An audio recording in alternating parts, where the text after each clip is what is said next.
بسم الله الرحمن الرحيم نحمده ونصلي ونسلم على رسوله الكريم أما بعد.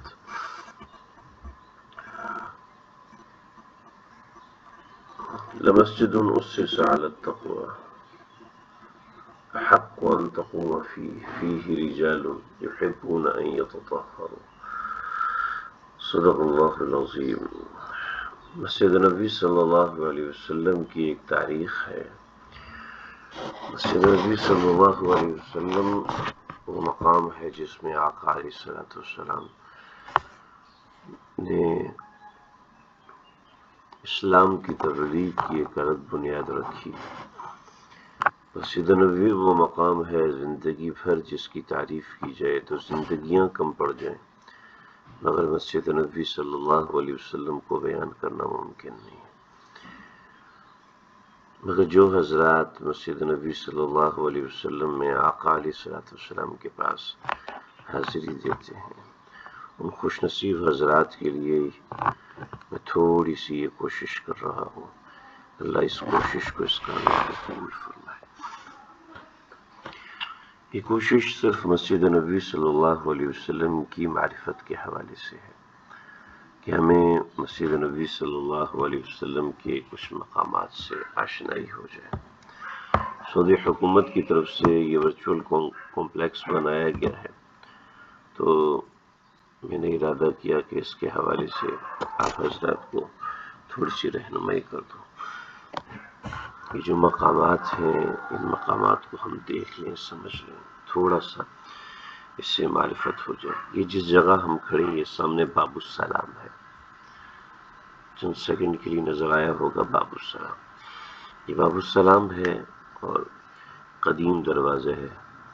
سلطان عبدالحمید ثانی نے یہ تعمیر فرمایا تھا، چنانچہ قدیم طرز تعمیر یہاں پر آپ کو نظر آ رہا ہوگا. دیواروں پتیوں پر قرآن کی آیات اور اسی طریقے سے یہ نام بھی لکھا ہوا. دیگر جو سلاطین آئے جنہوں نے مسجد نبوی کے حوالے سے کام کیا، تو یہ ان کا نام یہاں پر مختلف حساب سے درج ہے. اس کی تفصیل میں جانے کی ضرورت نہیں ہے. یہ مسجد نبوی صلی اللہ علیہ وسلم کا باب السلام ہے. اور باب السلام کے دائیں بائیں اس طریقے کی میناکاری اور خوبصورت گرافک ڈیزائننگ بنی ہوئی ہے.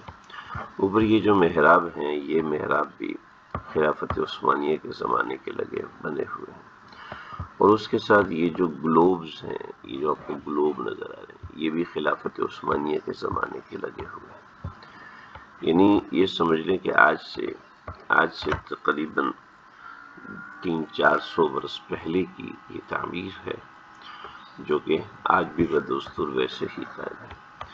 اس تعمیر میں خاص طور پر ان باتوں کا خیال رکھا گیا ہے کہ مسجد نبوی صلی اللہ علیہ وسلم کے اندر جو مقامات ہیں ان مقامات کا لحاظ اور پاس رکھا جائے. چنانچہ بسم اللہ کر کے ہم مسجد میں داخل ہوتے ہیں، آپ علیہ السلام کے درود و سلام پڑھ کے پھر مسجد نبوی میں داخل ہونے کی دعائیں پڑھیں. ایک بات اور بتا دوں، جب بھی مسجد نبوی صلی اللہ علیہ وسلم میں حاضر ہوں تو مسجد نبوی صلی اللہ علیہ وسلم میں حاضری سے قبل 2-4 رکعت نماز توبہ کی، استغفار کی، اللہ تعالیٰ سے معافی مانگنے کی، اپنی دیگر کوتاہیوں کے حوالے سے استغفار کی، یہ نماز پڑھ لیں. پہلے تو ہم مسجد نبوی کے باب السلام سے داخل ہوتے تھے. باب السلام سے داخل ہو کر ہم وہاں پر نماز پڑھ لیا کرتے تھے. لیکن دیکھیں آج کل یہاں اس مقام پر کارپیٹ بچھے ہوتے ہیں، اور یہ جو کارپیٹ بچھے ہوتے ہیں یہاں پر کھڑے ہو کر 2-4 رکعت نماز پڑھیں، اللہ تعالیٰ سے گڑ گڑائیں، معافی مانگیں، اور معافی مانگنے کے بعد پھر جو ہے وہ مسجد نبی صلی اللہ علیہ وسلم میں داخل ہو. اس کے بعد ہم مسجد نبی صلی اللہ علیہ وسلم میں داخل ہوئے تو دائیں طرف داخل ہوتے ہی دائیں طرف یہ آپ اوپر دیکھیں گے. میں تھوڑا سا اس کو زوم کرتا ہوں، آپ اس جگہ کو اوپر دیکھیں گے تو یہ نون کے نیچے فَإِنَّ خَيْرَ الزَّادِ التَّقْوَى وَاتَّقُونِ يَا أُولِي الْأَلْبَابِ. وقال تعالی وما تفعلوا من خیر یعلمہ اللہ وتزودوا فإن خیر الزاد التقوی واتقونی یا اولی الالباب. واتقونی کے نون کے پیچھے آپ غور سے دیکھیں گے تو آپ کو یہاں پر ایک چھوٹا سا رنگ میں تبدیلی نظر آئے گی. تصویر میں اتنا واضح نہیں ہے، جب آپ اس کو دیکھیں گے تو آپ کو پتہ چلے گا واقعتاً پیچھے کوئی خالی جگہ ہے. دراصل یہاں پر حضرت عباس رضی اللہ تعالیٰ عنہ کا گھر تھا. سیدنا عباس رضی اللہ تعالیٰ عنہ کی چھت یہاں پر تھی، اتنی اونچی تھی. تو یہاں سے ایک پرنالہ نکلتا تھا جس کا پانی اس جگہ پہ گرتا تھا. باب السلام جو مسجد نبوی کی توسیع کی تھی تو حضرت عمر بن خطاب رضی اللہ تعالیٰ عنہ نے یہ دروازہ بنایا تھا. رسول اللہ صلی اللہ علیہ وسلم کے زمانے میں یہ دروازہ نہیں تھا. اس کے حوالے سے بھی میں آگے تھوڑا سا عرض کروں گا آپ کو. تو باب السلام کا یہ جو دروازہ ہے یہ حضرت عمر رضی اللہ عنہ نے لگوایا تھا، لیکن ظاہر بات ہے وقت کے ساتھ ساتھ یہ بڑا ہوتا گیا، اس کی تعمیر میں تبدیلی آتی گئی. تو یہ دروازہ، یہ والا دروازہ تو خلافت عثمانی میں لگایا گیا، البتہ اس جگہ پر جو دروازہ بنایا گیا تھا وہ حضرت عمر نے بنوایا تھا. تو حضرت عمر یہاں سے داخل ہوئے اور حضرت عمر کی محراب بھی آگے تھی، وہ بھی میں آگے سٹیپ بائی سٹیپ ذکر کروں گا. ایک ایک چیز ذکر کروں گا، آپ 10-15 چکروں کے اندر اس کو کور کریں گے، لیکن میری کوشش ہوگی کہ ایک چکر میں ان چیزوں کو کور کروں. تو یہاں پر ایک پرنالہ تھا جو کہ حضرت عباس رضی اللہ عنہ کے گھر سے گرتا تھا. تو حضرت عمر نیا لباس پہن کر آئے. جمعے کے دن تو پرنالے سے کچھ کیچڑ پانی گرا تو حضرت عمر کے کپڑے خراب ہو گئے. واپس تشریف لے کر گئے اور کپڑے تبدیل فرمائے اور آئے اور جمعہ پڑھایا اور پھر جمعے سے پہلے اس پرنالے کو منہدم کروایا کہ مسلم حکمران کی اپنی ایک شان ہوتی ہے. حضرت عباس نے فرمایا کہ یا عمر آپ کو معلوم ہے کہ یہ پرنالہ نبی اکرم صلی اللہ علیہ وسلم نے لگوایا تھا اور آپ نے اس کو اتار دیا. حضرت عمر کو شدید غم ہوا اور فرمایا کہ میرے کندھے پہ کھڑے ہو کے اس پرنالے کو صحیح کرو. کہا نہیں ہم کر لیں گے. کہا نہیں میرے کندھے پہ کھڑے ہو کے اس پرنالے کو صحیح کرو. چنانچہ حضرت عمر کے کندھے پہ کھڑے ہو کے اس پرنالے کو صحیح کیا گیا. تو یہ پرنالہ آج تک ویسے ہی قائم و دائم ہے. یہ مسجد نبوی میں داخل ہوتے ہی زمزم کے کولر رکھے ہوئے ہیں، کچھ ٹھنڈے ہوتے ہیں کچھ گرم ہوتے ہیں. یہ مختلف کولرز لگے ہوئے ہیں. یہ الٹے ہاتھ کی طرف جو جگہ ہے میں اس جگہ کی طرف دوبارہ آؤں گا انشاءاللہ. ہم اس کو آگے چلتے ہیں. دیکھیں یہاں پر کچھ پلرز چھوڑ گئے، 1 2 3 4. یہ 4 پلر چھوڑ کر جو آگے پلرز ہیں یہاں پر حضرت علی، حضرت جعفر رضی اللہ عنہ کے گھر تھے. یہ وہ مقام ہے. ان 2 پلرز سمجھ لیں شروع کے 4 پلر چھوڑ دیں، شروع کے یہ 1 2 3 اور 4، یہ 4 پلرز چھوڑ دیے جائیں تو آگے کی جو دو پلرز ہیں ان کے درمیان حضرت علی کا گھر تھا، حضرت جعفر کا گھر تھا. تھوڑا سا میں آگے بڑھ رہا ہوں تاکہ چیز آپ کو سمجھ میں آتی ہے. دیکھیں یہ دروازہ ہے، امام صاحب کے آنے کا دروازہ ہے. امام صاحب جو ہے یہاں پر امام آ کے رکتے ہیں، اگلے دروازے سے آتے ہیں اور یہاں پر رکتے ہیں. ایسی جنازے جو ہیں وہ بھی یہاں پہ رکھے جاتے ہیں. اور یہ دروازے سے آگے چونکہ مسجد نبوی سے خارج ہے تو اس وجہ سے جنازے وہاں پر رکھتے ہیں. امام نماز پڑھانے کے بعد یہاں پر چلے جاتے ہیں. دیکھیں جی تھوڑا سا آگے ہیں اور آگے آنے کے بعد جیسے یہ کیمرہ زوم کرتا ہے میں آپ کو دکھاتا ہوں. یہاں پر جو جگہ ہے ان 2 پلرز کے درمیان جو جگہ ہے یہ جگہ حضرت عمر رضی اللہ عنہ کا مصلی تھا. یہاں پر حضرت عمر رضی اللہ عنہ کھڑے ہوا کرتے تھے.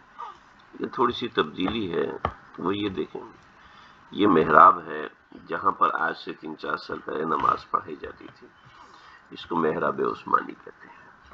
حضرت عثمان بن عفان رضی اللہ عنہ نے یہ محراب بنائی تھی اور اس کے اوپر آپ کو ایک محراب نظر آتی ہے. یہ محراب، یہ بڑی محراب ہے بڑا گنبد ہے، اور اس گنبد کو آپ سامنے سے دیکھیں گے تو یہ سفید رنگ کا سلور کلر کا ایک گنبد نظر آتا ہے۔ اس کو گنبد امام کہتے ہیں، یہ گنبد عائشہ بھی کہتے ہیں کہ امام اس گنبد کے نیچے کھڑا ہوتا ہے۔ حضرت عثمان نے اس مسجد کی توسیع، مسجد نبی رسول اللہ صلی اللہ علیہ وسلم کے زمانے میں یہاں تک تھی، اس پلر تک تھی، اور حضرت عثمان نے اس کی توسیع فرمائی، اور توسیع فرمانے کے بعد اس مسلح کو آگے کیا۔ یہ چیز تو اب وہیں اللہ کرے کہ ہم مسجد نبی صلی اللہ علیہ وسلم میں ساتھ جانا ہو تو انشاءاللہ وہاں پر کھڑے ہو کے جو چیز سمجھائی جائے گی وہ ایسے تو سمجھائی جا نہیں سکتی، زبانی تو نہیں بتائی جا سکتی، لیکن بہرحال اتنی سی بات ہے کہ یہ بات تھوڑی بہت سنوائی ہو جائے۔ حضرت عثمان رضی اللہ عنہ کا یہ مصلی ہوا کرتا تھا، آج سے 3-4 سال پہلے تک امام یہیں تک کھڑے ہوا کرتے تھے۔ اس کے پیچھے تھوڑی سی جگہ ہے، یہاں پر جو جگہ ہے یہ حضرت عمر رضی اللہ عنہ کا محراب ہوا کرتا تھا۔ حضرت عثمان نے 2 صفیں آگے بڑھائی تھی۔ حضرت عمر رضی اللہ عنہ یہاں پر نماز پڑھایا کرتے تھے، اور یہیں پر کوئی جگہ ہے، آپ کارپیٹ ہٹا کے دیکھیں تو وہاں پر لکھا بھی ہوا تھا کہ حضرت عمر کے کو جس جگہ پہ شہید کیا گیا یہ وہ جگہ ہے۔ پہلے ہم یہاں الٹے ہاتھ کی طرف، یہ جو جگہ ہے یہ ریاض الجنہ ہے۔ ریاض الجنہ ہم الگ سے آئیں گے انشاءاللہ، میں اس کے حوالے سے آپ حضرات سے ذکر کروں گا کہ یہ سارا مقام ریاض الجنہ کا ہے، جس جگہ پر آپ کو گرین کارپیٹ نظر آ رہا ہے۔ لیکن ابھی مسجد نبوی میں تقریباً سب جگہ پر ہی گرین کارپیٹ بچھے ہوئے ہیں، یہاں پر بھی گرین کارپیٹ بچھے ہوئے ہیں، جس جگہ پر آپ کو سرخ کارپیٹ نظر آ رہا ہے۔ تھوڑا سا آگے بڑھتے ہیں، اور یہ آپ کو الٹے ہاتھ پہ گرین جالی جو نظر آ رہی ہے یہ روضہ رسول صلی اللہ علیہ وسلم کی جالی ہے، لیکن یہ ایک سائڈ سے جالی ہے، سامنے سے جو جالی ہے وہ اور طریقے کی ہے، وہ میں ابھی آپ حضرات کو سامنے لے کے چلتا ہوں۔ وہاں پر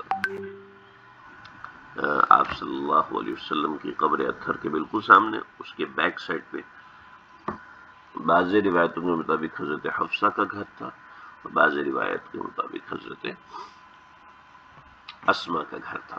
خیر، بل تھوڑا سا میں آپ کو پیچھے لے کے چلوں، یہاں پر بڑی خوبصورت چند چیزیں لکھی ہوئی ہیں۔ میں تھوڑا سا پیچھے آپ کو لے کے جاؤں گا دوبارہ، کہ چند چیزیں مجھے بھول گئی ہیں، کہ میں کوئی پروفیشنل آدمی تو ہوں نہیں کہ مجھے ہر چیز میں یاد رکھوں گا۔ یہ دیکھیے، یہ ما بین منبری و روضتی ما بین بیتی و منبری روضۃ من ریاض الجنہ، میرے گھر اور میرے منبر کے درمیان کی جو جگہ ہے وہ ریاض الجنہ ہے۔ ابھی میں آپ حضرات کو دکھاتا ہوں۔ ایک بڑا خوبصورت بات یہاں پہ لکھی ہوئی ہے جس کو پڑھ کے ایمان تازہ ہو جاتا ہے، لیکن عام طور پر چونکہ عربی سمجھ میں نہیں آ رہی ہوتی تو اس وجہ سے اس کا وہ فائدہ، وہ لذت، وہ چیز نہیں ہوتی ہے۔ آپ صلی اللہ علیہ وسلم کی ایک روایت لکھی ہوئی ہے، الایمان، کہ ایمان الی المدینتی، مدینہ کی طرف آ جائے گا، کما تارنی حیۃ الی حجرہا۔ حدیث کے الفاظ سے مجھ سے پڑھنے نہیں ہو رہے یہاں پر۔ ایمان جو ہے وہ مدینہ میں ایسے سمٹ کے آ جائے گا جیسا کہ سانپ اپنے بل میں سمٹ کے آ جاتا ہے۔ او کما قال علیہ الصلوۃ والسلام، مجھے حدیث کے الفاظ اس وقت صحیح یاد نہیں ہے، لیکن یہ ہے کہ اس کا ترجمہ یہ ہے نبی اکرم صلی اللہ علیہ وسلم کہ ایمان مدینہ میں ایسے سمٹ کے آ جائے گا جیسے سانپ سمٹ کے اپنے بل میں آ جاتا ہے۔ ایک اور جملہ، ایک اور حدیث، ایک اور روایت جو یہاں پر لکھی ہوئی ہے وہ یہ دیکھیں، ما بین بیتی و منبری روضۃ من ریاض الجنہ، ٹھیک ہے۔ اور پھر ایک اور روایت یہاں پہ لکھی ہوئی ہے، آپ صلی اللہ علیہ وسلم کی ایک اور روایت مجھے یہاں نظر نہیں آ رہی، شفاعتی لأہل الکبائر، آپ صلی اللہ علیہ وسلم نے فرمایا میری شفاعت اہل کبائر کے لیے ہے۔ سبحان اللہ، یعنی ایسی عجیب و غریب چیزیں ہیں نبی اکرم صلی اللہ علیہ وسلم سے، یعنی انسان کا ایمان تازہ ہو جاتا ہے۔ تو یہ آپ اس کو کلک کریں گے تو اس میں انگریزی میں اس کا ترجمہ بھی آ جائے گا. تو بہرحال ہر ایک کو چونکہ انگریزی آتی نہیں، اس لیے میں تھوڑی تھوڑی ساتھ وضاحت کر رہا ہوں.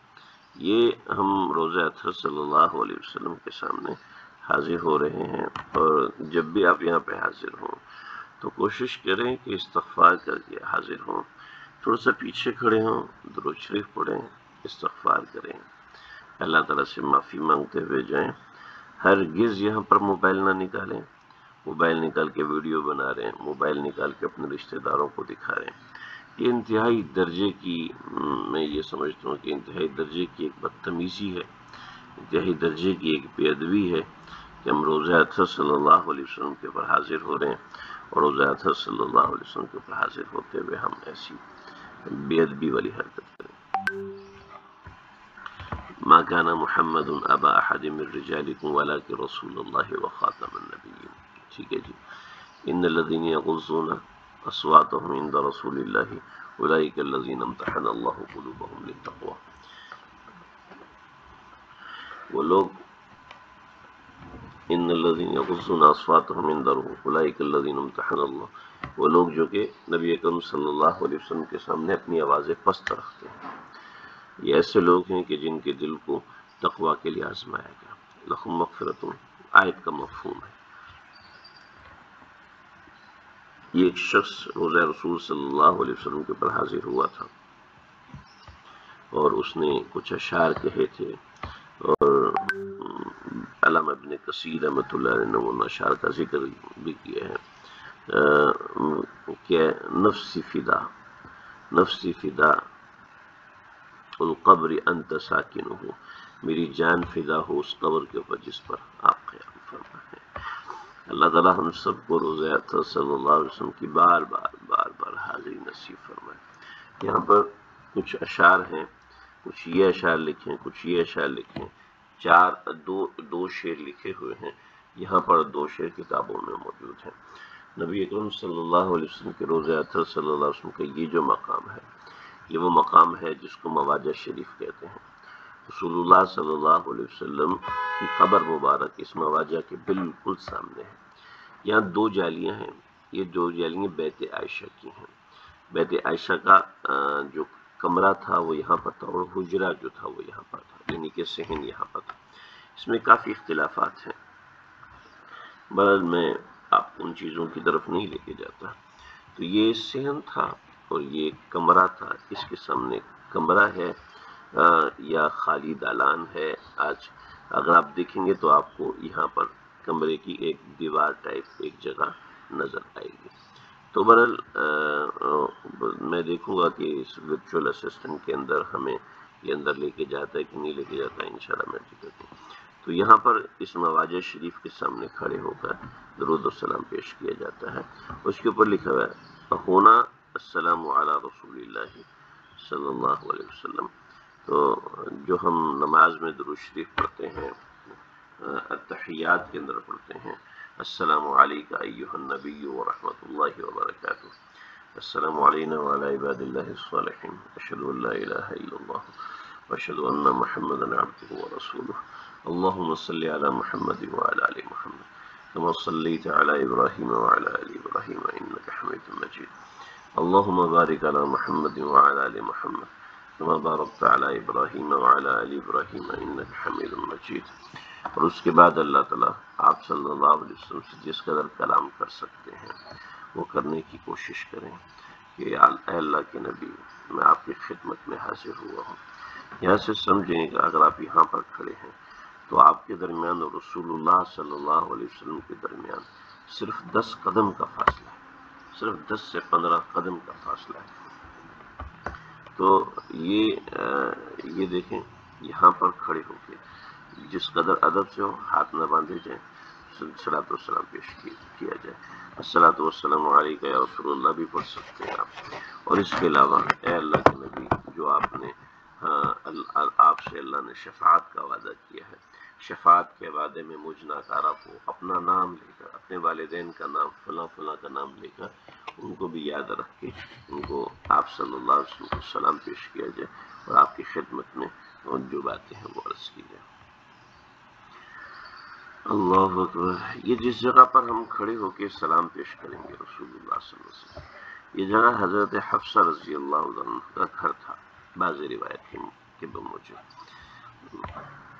دوسرا دیکھیں یہاں پر یہ دوسرا مقام ہے، اس کے اوپر لکھا ہوا ہے ہونا السلام علی ابی بکر، حضرت ابو بکر علی ابی بکر، ابو بکر ہی ہوتا ہے، ٹھیک ہے. ہونا السلام علی ابی بکر، حضرت ابو بکر صدیق پر یہاں پر الصلاۃ والسلام علیک یا خلیفۃ المسلمین، الصلاۃ والسلام علیک یا ابی بکر صدیق یا ابا بکر صدیق، اے ابو بکر صدیق، اے خلیفہ رسول، اے سسر پیغمبر صلی اللہ علیہ وسلم، اے آپ صلی اللہ علیہ وسلم کے محبوب دوست، اے آپ صلی اللہ علیہ وسلم کے مصلی پہ کھڑے ہونے والے، آپ پر درود و سلام ہو، آپ پر اللہ کی کروڑوں رحمتیں نازل ہو، آپ کے اوپر اللہ کی کروڑوں برکتیں نازل ہو. آگے حضرت عمر رضی اللہ عنہ الصلاۃ والسلام علیک یا خلیفۃ رسول اللہ صلی اللہ علیہ وسلم، یا اس نوعیت کی بات ہے.